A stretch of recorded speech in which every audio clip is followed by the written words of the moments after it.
Hello guys, তো আজকে আমরা আমাদের ছাদের বাগানটিকে পরিচর্যা করব।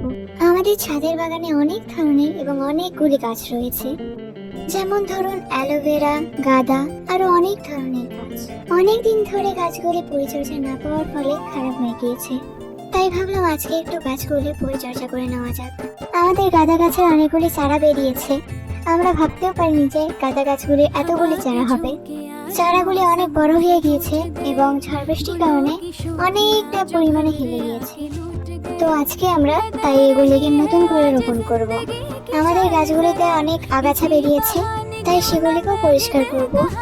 আপনারা দেখেছেন যে আমরা অনেক আগেই মাটি নিয়ে এসেছি।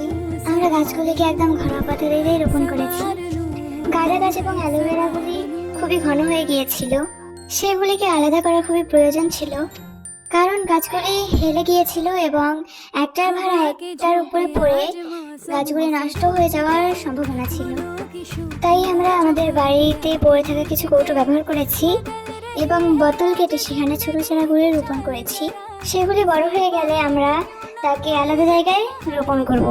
তারপর সবকিছু হয়ে যাওয়ার পর আমরা গাছগুলিতে জল দিয়ে দিয়েছি। অবশেষে আমাদের গাছ বাগানটি পরিষ্কার হয়ে গিয়েছে। খোদা হাফেজ।